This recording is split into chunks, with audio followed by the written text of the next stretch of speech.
Alright, so let's finish this session with a little teaching from my Bible. There's two that I want to do today. So I'll start off with this one, which is in Genesis. This one is called The God Who Sees. It takes inspiration from Genesis chapter 16, verse 4 to 6, chapter 18, verse 9 to 15, and chapter 21 to 22. So let's get straight into it. So have you ever felt like Hagar, trapped, desperate for a break, definitely not the one calling the shots, wondering if God sees you? Hagar was a servant because Sarai was in charge. Hagar one day found herself involuntarily married to Sarai's husband Abram and pregnant with his child. I don't suppose Hagar had elaborate dreams for her humble life as a servant, but surely an unwanted marriage wasn't the first choice.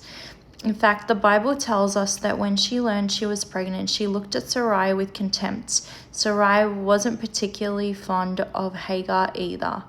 Even in the Bible, lives are twisty and relationships are deeply flawed. 14 years later, Sarai, now called Sarah, finally bore the child God had promised her. And by the time baby Isaac was weaned, Sarah was ready to eliminate once and for all the threat of Hagar's son to her own son's inheritance. Just like that, Hagar and her son Ishmael were cast into the wilderness. Things had gone from good to bad to so bad that Hagar walked the distance of about a bow shot from her dehydrated and starving child because she couldn't bear to watch him die. While she sat at a distance, she wept loudly. Have you been there, completely out of options, not even sure where you went wrong in the first place, in desperate need of the Lord, but unsure if He even sees you? Perhaps it's hard to look on Hagar's wilderness, wondering with anything but kind pity. Perhaps it's difficult to understand because your own circumstances have never been quite that dire. The truth is, no matter our circumstances, Hagar's desperation for the Lord is exactly where each one of us ought to find ourselves every day. We ought to cry out, Lord, I lift my voice in desperate need of your mercy right now, this day. My only option is you, my life a wilderness without you.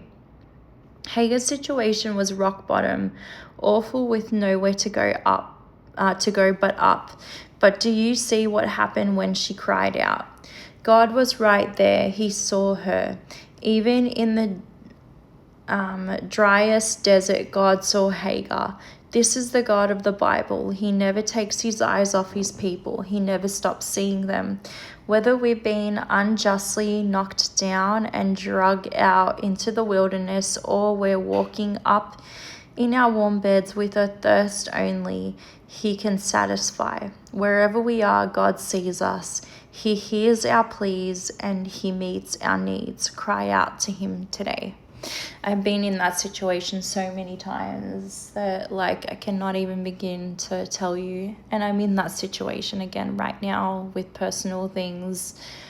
But yeah, it says there, God wants us to cry out to Him. And don't be ashamed of that, because that's what God wants. So anyway, I hope that this was encouraging for someone today, and I'll make another video now with the other teaching. May God bless you.